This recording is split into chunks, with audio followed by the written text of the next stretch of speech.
겨울이 오고 있는 것 같습니다. 조금 추워지고 그런데요.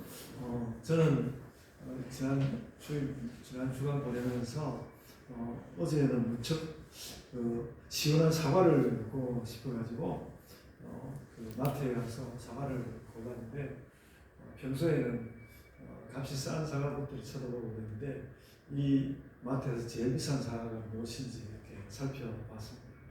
봤더니 확실히 좀 비싸더라고요. 그래서 그래도 그 과일 어제는 하여간 비싼 사과를 먹고 싶었습니다. 비싼 사과를 사가지고 가서 먹었습니다. 지금 철이 걷어철인 것 같습니다. 그런 철이고요. 지금 교회의 절기는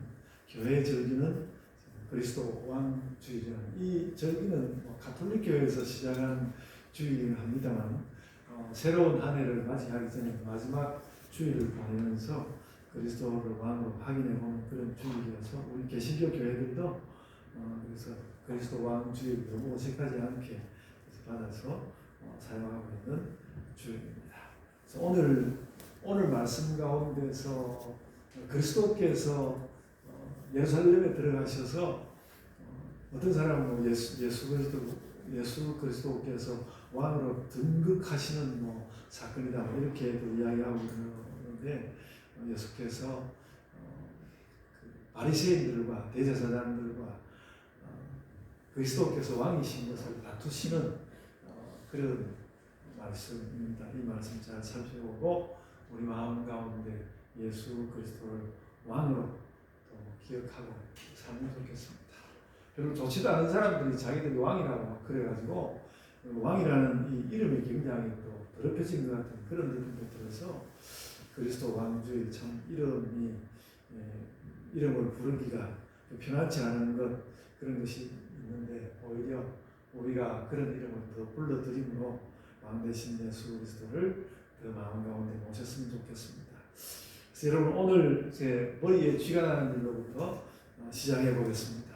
철학자 임마누엘 칸트는 세상에서 악한 자가 큰 소리 치는 일이 너무 많으니까 이것이 바로잡히려면 죽음 이후까지도 합쳐서 공평하게 평가하시는 하나님이 꼭 계셔야 된다고 칸트가 그렇게 분명하게 이야기하였습니다. 무슨 말인지 아시겠죠?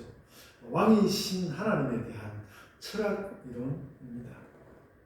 그러나 예수님은 요한복음 3장 17절에서 나는 종말의 왕인데 그 종말은 심판이 아니라 구원이라고 말씀을 하셨습니다. 예수님은 그런 식으로 우리의 왕이십니다. 예를 들어서 바울은 아마 임마누엘 칸트의 말처럼 심판을 받는다면 바울도 뼈도 못 추리게 될 것입니다. 누구나 사람은 다 그럴 것입니다. 인간 존재가 사상과 행위의 합이라고만 본다면 종말이 너무 어두운데 왕이신 그리스도는 그의 희생과 자비로 그런 종말을 밝게 지켜주실 것입니다. 오늘은 이런 그리스도가 우리의 왕이라고 고백하는 그리스도 왕주일입니다. 그리스도 예수님은 상당 부분 공평의 왕이시지만 끝내는 사랑의 왕이십니다. 오늘 본문은 예수께서 예루살렘에 들어가셔서 스스로 하나님 나라의 왕이신 것을 논쟁하는 장면입니다. 십자가 죽음이 며칠 남지 않은 때에 예루살렘 모든 실세들과의 대충돌입니다. 이 예루살렘의 실권자들은 음모를 꾸몄다면 예수님의 은사도 매우 거칠었습니다. 그 거친 말투로 예수님은 이 바리새인들의 운명에 대해서 일갈하였습니다. 오늘 본문 43절에 예수님이 그 바리새인들 대제사장들을 향해서 이렇게 말했습니다. 하나님의 나라를 너희는 빼앗길 것이다. 이렇게 말했습니다. 하늘이 무너지고 가슴이 철렁하는 말입니다. 그리고 그런 운명을 결정하는 법칙도 말씀합니다. 계속 43절에요.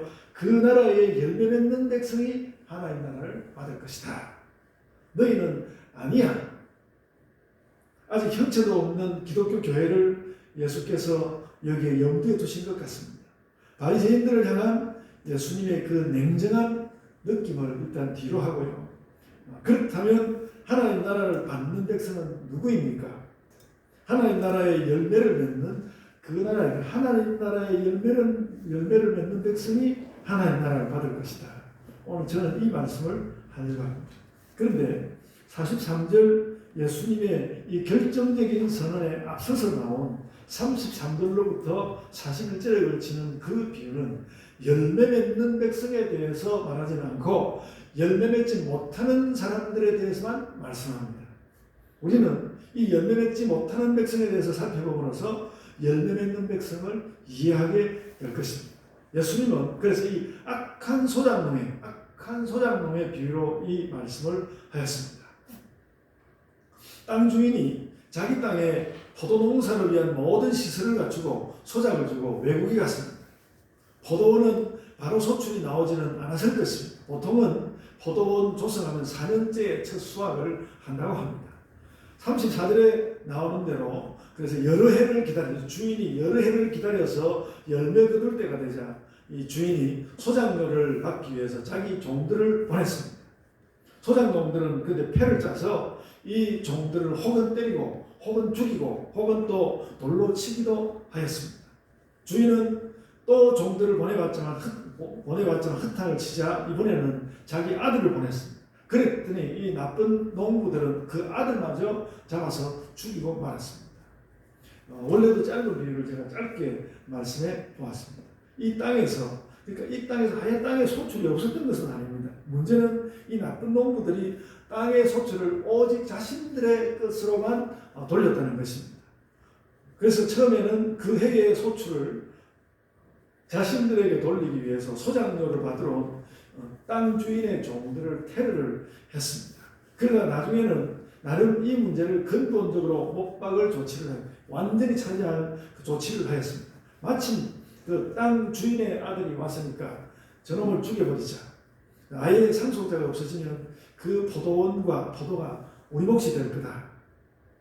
여러분 그 만화 영화 라이온 킹 보셨잖아요. 왕의 상속자인 아들을 다시 돌아올 수 없도록 속여가지고 내보내버리고 그 다음에 왕도 죽인 다음에 왕이 그 왕의 동생이 왕의 자리를 차지하였습니다. 그 영화의 빌런 악당입니다. 오늘 본문에 나온 농부들이 라이온 킹 영화의 그 악당과 아주 흡사합니다. 이들은 땅 주인의 아들을 죽임으로써 상속권까지 차지하려고 하였습니다. 그래가지고 다시 43절입니다. 본문은 이 나쁜 농부들에 대한 해석적인 평가를 하였습니다. 그들에 대하여서 그들은 그 나라의 열매를 맺지 않은 자들이었습니다. 그 나라의 열매를 맺지 않은 자들이었습니다. 이 나쁜 농부들의 농사에서 소출은 있었지만 그 소출은 그 땅의 진정한 소출이 아니었습니다. 그 소출은 땅의 권한을 가로채려는 자들의 부당 이득이 당장은 되고 말았습니다. 여러분 그런데 이 비유에는 쉽게 이해되지 않을 내용이 하나 들어있습니다. 우리가 여러분들은 그렇게 안 느꼈는지 모르겠는데 읽을 때마다 느끼는 느낌이 하나 있는데요. 오늘 이 본문에서처럼 주인이 딱 돌아오기만 하면 다 끝날 일을 이 나쁜 농부들은 도대체 뭘 믿고 이렇게 나쁜 짓을 했을까? 그러니까 주인 돌아오면 당장에 끝나버리는데 뭘 믿고 이런 짓을 했을까? 그리고 또 심지어는 땅 주인의 아들까지 죽였단 말이죠. 뭐 이렇게 비유니까 그럴 수 있겠거니 좀 생각도 되지만 뭐 이런 사람들이 있나? 근데 여러분 이 주석책을 찾아보면요, 당시에는 실제로 그럴 가능성이 좀 있었다는 것입니다. 교통이 별로 발달되지 않았던 데다가 이 땅 주인은 상당히 먼 나라, 먼 땅에 가가지고 나이가 들어가고 그러다가 그 땅 주인에게 상속자가 없게 되는 경우에는 어떻게 막 엎치락뒤치락 하다가 제대로 처리되지 않고 있다가 소유권이 딴 사람에게 넘어가는 경우가 혹 있었다고 합니다. 그 시대에. 뭐 그렇다고 이 상속자인 아들을 죽이기까지 하는 경우는 물론 흔치 않았을 것입니다. 오늘 본문 45절을 보면 예수께서는 이와 같은 일을 벌인 사람들이 45절에서 예수께서 이와 같은 일을 벌인 사람들이 바로 대제사장 바리새인들 당신들이라고 지목을 하였습니다. 나쁜 짓을 하는 사람들이 들어있고 그 나쁜 짓이 유행하기도 하지만 그 나쁜 놈들의 나쁜 것을 더 상회하는 자들이 있는데 당신들 대제사장들과 바리새인들이다. 아주 엄청난 비난입니다. 남의 재산을 가로채는 자들이 들어있지만 상속자를 죽여버리고 재산을 차지하려는 더 악랄한 자들이 있는데 너희가 그들이다. 이렇게 이야기했습니다. 이거 그러니까 예수님이 정말로 말로 하는 사생결단의 공격이었습니다. 한번 물고 늘어져 보자. 사생결단의 공격이었습니다. 다시 비유 이야기를 좀 더 하겠습니다. 오늘 비유의 나쁜 농부들은 그런 것을 노렸습니다. 원래 땅 주인은 객지에서 급작스럽게 죽을 거라고 치고 이 상속자인 아들을 우리가 처치하면 우리에게 소유권이 넘어올 수도 있겠어. 땅 주인, 이 주인이 사는 곳이 뭐니까 주인 아들의 생사 같은 것은 당분간 좀 감춰두면 되지 않을까. 그래서 오늘 비유에다 살을 조금 붙인다면 아마 이 나쁜 농부들은 아들을 죽인 사실을 감추었을 것입니다. 여러분 그런데 뭐 하여간 그런 일들이 막 돌아가고 그러는데 중요한 일은 그 다음에 터졌습니다. 이 농부들이 제발 오지 말기를 기대했을 그 땅 주인이 돌연 와버린 것입니다. 이것이 오늘 본문의 문제죠. 오늘 본문 이 비유의 핵심 아니겠습니까? 저 악한 농부들이 여러 가지로 머리를 굴렸는데 땅 주인이 와버리니까 모든 것이 순식간에 그냥 뒤집혀 버렸습니다. 여기 해석을 붙이자면 하나님의 권능이 그렇다는 것입니다. 하나님의 권능이 그렇다. 막 사람들이 여러 가지 일들을 만들고 온갖 짓을 벌여놨는데 하나님의 권능이 딱 임하시면 그냥 확 뒤집어져 버립니다. 우리가 그런 것을 좀 많이 보면서 살아야 할 것 같습니다. 하나님이 오시면 모든 것이 끝난다. 그래서 오늘 본문 41절을 보면요. 주인이 와서 악한 자들을 진멸했다고 말씀하고 있습니다. 그러니까 오늘 이 비유에서 중요한 것은 땅 주인이 돌아왔다는 것입니다. 하나님께서 오시는 자리인데 땅 주인이 돌아왔다는 것입니다. 이 땅 주인의 귀환은 예수님 말씀의 의도를 결합하는 바로 왕의 귀환입니다. 그래서 하나님께서는 왕이시고 그 왕은 세상사처럼 그렇게 사라져버리지 않는다는 것이죠. 그런데 예수님 이야기는 무엇입니까? 저 대제사장과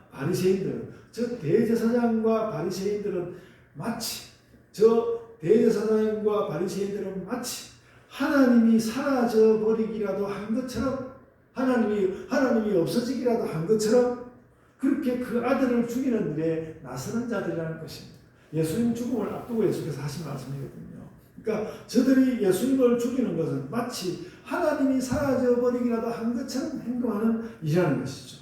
무시무시한 비난입니다. 그런 것이죠. 이 아들을 죽인 것이 유효하려면 아버지가 죽어줘야 되는 겁니다. 아버지가 사라져야 되는 것입니다. 그래서 그들은 아들을 죽일 뿐만 아니라 하나님이 죽은 것처럼 행동했다. 아버지가 죽은 것처럼 행동했다는 것입니다.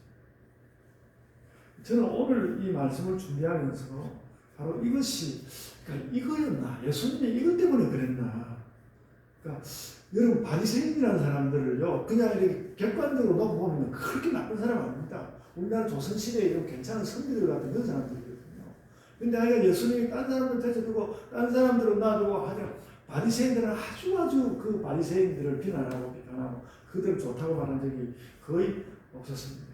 근데 이것 때문에 예수님이 그러셨나? 이것 때문에 그러니까 대제사장들과 바리새인들을 보시면서 예수님이 이걸 느끼셨나 그런 생각을 좀 하였습니다. 예루살렘에서 목소리 좀 내고 사는 사람들의 의식 가운데 예루살렘에서 목소리 좀 내고 사는 사람들의 의식 가운데는 하나님께서 정말로 살아계시다는 생각이 없거나 결여되어 있었다는 것입니다. 너희들이 왜 이렇게 하나님 없는 것처럼 사냐? 그러면서 도대체 너희들이 무엇을 가르치는 것이냐? 바리새인들에게 예수님께서 그런 마음이 아니셨나 생각했습니다. 그러니까 하나님의 도서는 예루살렘인데 너무나 놀라운 일이라는 것이죠. 그래서 여러분 그런데 예수님이 지금 이 바리새인들과 벌이고 있는 이 논쟁은 지금도 우리에게 그것을 고발하고 있고요. 지금도 그것을 고발하고 있고 우리에게 불쑥 우리에게 저렴하자면 우리도 혹 그러지 않는지 늘 생각해야 합니다. 우리 시대는 그렇잖아요. 우리 시대는 하나님 없는 것처럼 살잖아요. 하나님 없는 것처럼 살고 있는데 그 문화에 조금 묻어 들어가면요. 우리도 하나님 없는 것처럼 살기가 십상이거든요. 그래서 우리 물어야 하는 문제입니다. 그러니까 막 많은 사상가 철학자들이 나와가지고 이제 기독교 시대가 끝났다고 막 그 선언하고 그러지 않습니까? 그러니까 기독교인들조차도 하나님 없는 것처럼 사는 것은 아닐까. 이런 생각을 해봐야 되는 그런 오늘 본문 말씀입니다. 그래서 또 그러니까 예수께서 뭐 하나님의 아들이시니까 아들이시라고 하는 것이지만 이 바리새인들을 향하여서 예루살렘에서 내가 하나님의 아들이라고 자꾸 그 말씀을 하는 것도 내 아들이라고 확인하는 그런 의미도 있겠지만 이런 말씀을 하는 것도 그런 이유가 아닌가. 이들이 하나님은 안 계시는 것이나 마찬가지로 생각하면서 온갖 율법과 규례와 형식적 수사들만 늘어놓는 그런 상황에 대해서 예수께서 막 폭탄을 던지시는 거죠. 내가 하나님의 아들이라고 그렇게 예수님이 말씀한 것은 스스로 내가 하나님의 아들로서 왔다는 그런 뜻도 담았지만 그와 함께 내가 하나님의 아들로 왔다는 그 뜻과 함께 하나님이 살아계시다. 하나님이 살아계신데 너희들이 왜 이렇게 하나님 아주 죽은 것처럼 이렇게 하고 있냐. 그런 말씀이었습니다. 그러니까 예수님과 바리새인들의 그 대치와 충돌에는 저는 이 문제가 있었다고 생각합니다. 여러분 현대에 와가지고 사신신학, 하나님 죽음의 신학이라는 신학이 있거든요. 근데 그 예수님이 그런 것을 보신 것은 바리새인들이었어요. 꼭 시대가 발전해서 요즘만 이렇게 하나님 죽은 것처럼 그러면 아니라는 것이죠. 예수님은 바리새인들을 향하여서 너희는 하나님을 믿지 않아. 그렇게 쏘아붙인 것입니다. 아주 그러니까 그 하나님 믿는 것을 자랑하고 다니는 바리새인들에게 너무나 치명적인 공격이었습니다. 그러니까 이 예루살렘의 7세들이 무슨 짓을 하고 살았는지 예수님은 이 비유와 선언을 통해서 말씀하시는 것입니다. 그래서 그들은 하나님을 멀찌감치 물려놓고 율법과 권위를 내세우면서 살았는데 예수께서 오셔서 나는 하나님의 아들이고 하나님은 살아계셔. 그렇게 되니까 그러니까 전쟁이 벌어진 것이죠. 예수님과 그들 사이 그 예루살렘 7세들과 결국 예루살렘 7세들은 이 하나님의 아들이라고 주장하는 자를 제거해버리자. 죽여버리자. 이 자를 죽이고 또다시 하나님 존재를 활성화하지 못하게 하자. 예수님이 와가지고 하나님 존재를 활성화하니까 이 자를 죽여버리고 예수님 그 하나님의 존재가 활성화되는 의미를 닫아버리잖아. 적어도 예수님은 그렇게 읽은 것입니다. 바리새인들이 동의를 할 수 없었다. 그래가지고 나중에 이 사람들이 결국 나중에 예수님 십자가에다가 자칭 유대인의 왕이라고 이름 걸자고 그러지 않았습니까? 예수님이 그러니까 그 하나님의 아들이라고 하면서 내가 유대인의 왕이라고 말씀하셨거든요. 빌라도 앞에서도 내가 네 말이 맞다 그러면서 왕이라고 그렇게 말씀하지 않았습니까?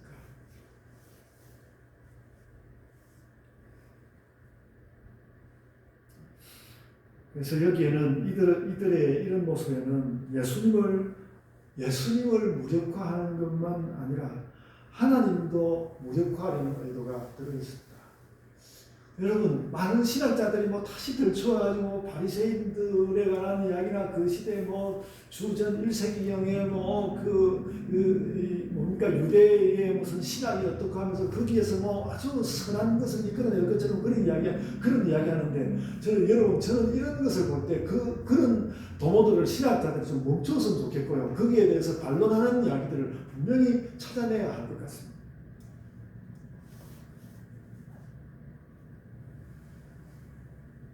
그래서 이들에게는 스스로가 하나님 아들이라고 하면서 왕인 것처럼 말하는 예수님이 너무나 위험한 인물이었습니다.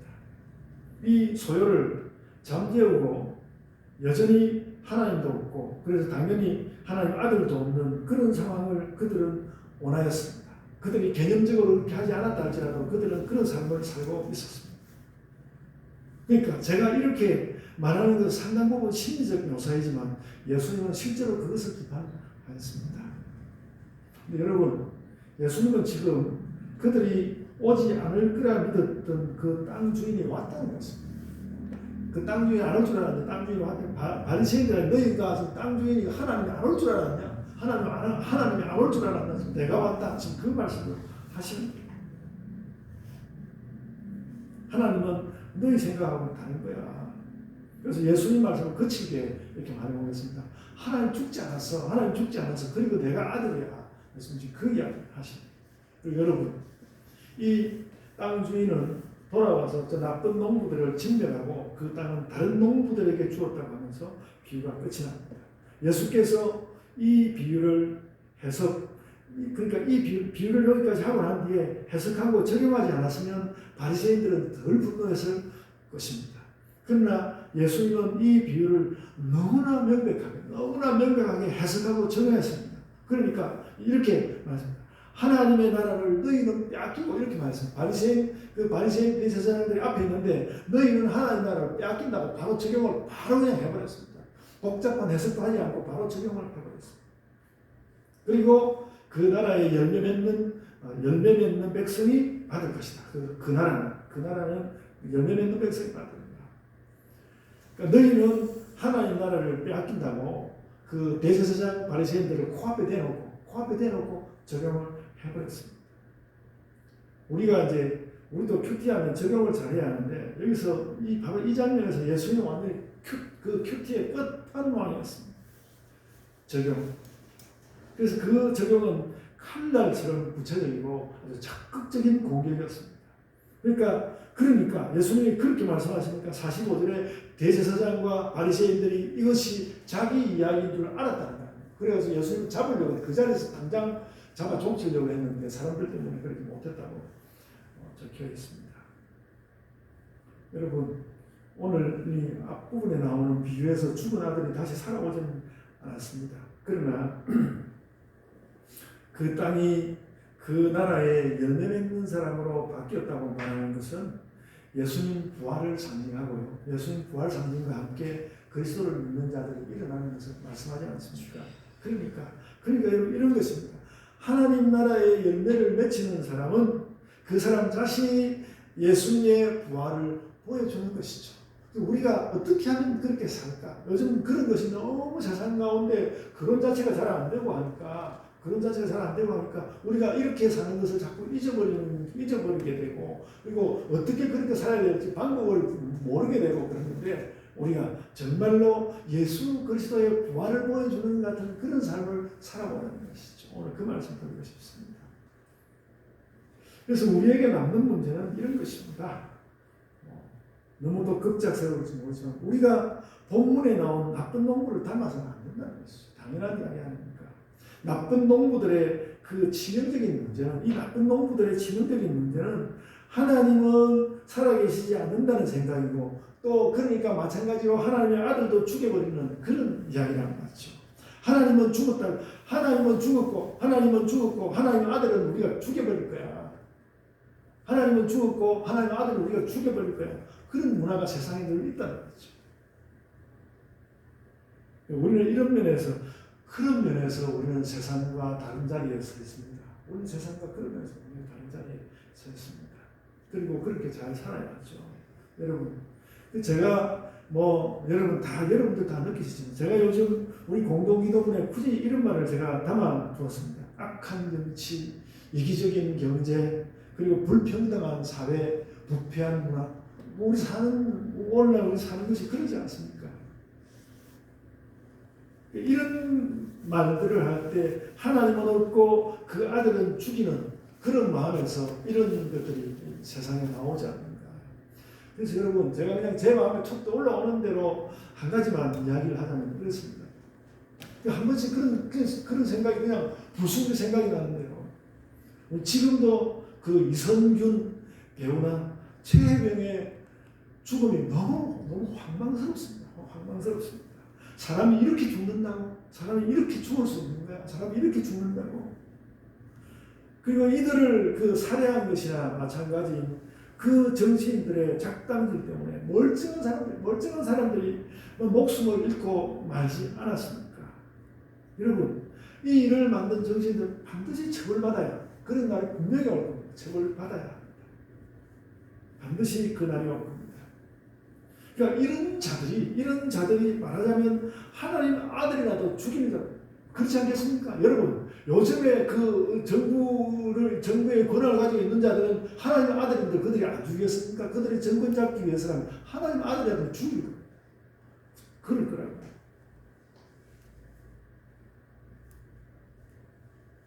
그래서 여러분, 예수님은 그냥 약자로서 죽은 것이 아니라 하나님의 아들까지도 죽이기를 서슴지 않는 자들을 너희는 하나님 나라를 뺏길 것이다.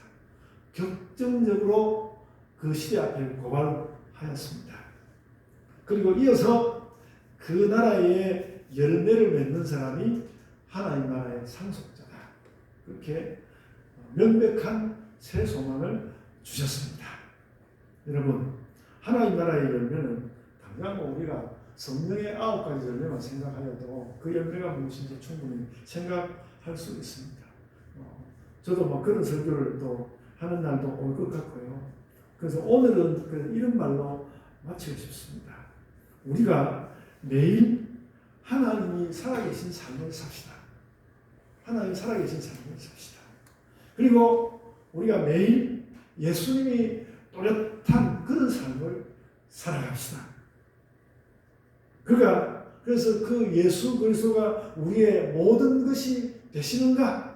그것을 돌아보면서 생각하면서 그렇게 사는 삶을 삽시다. 왠가 하면 그 예수 그리스도 그는 우리를 사랑하시는 하나님의 아들로서 우리의 왕이기 때문입니다.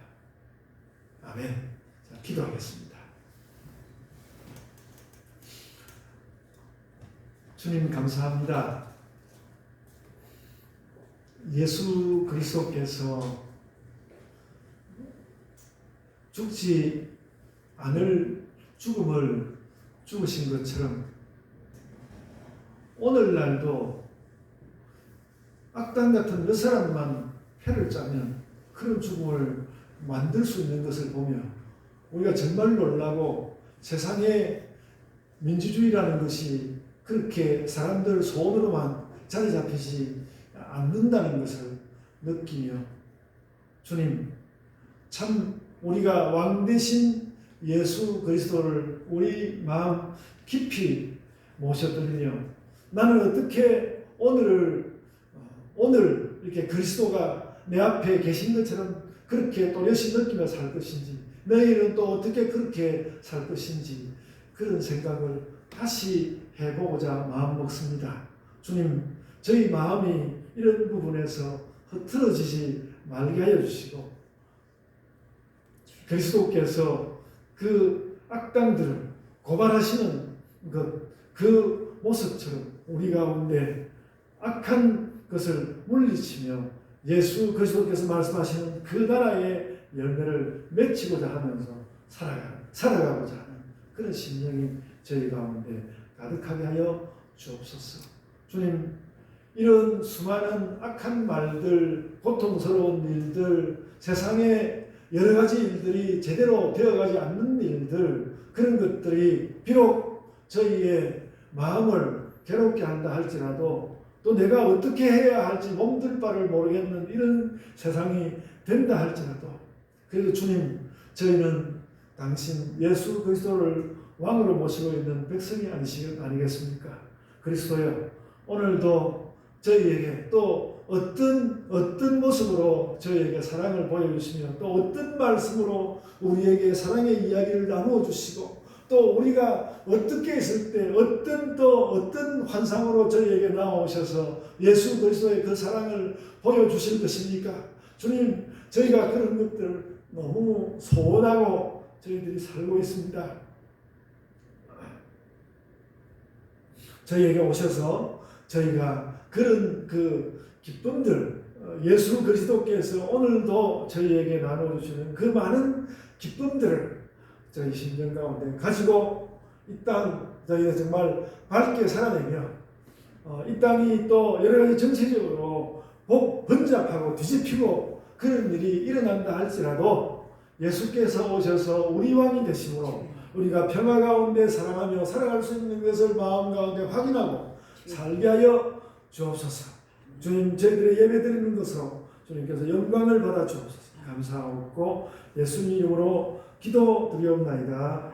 아멘.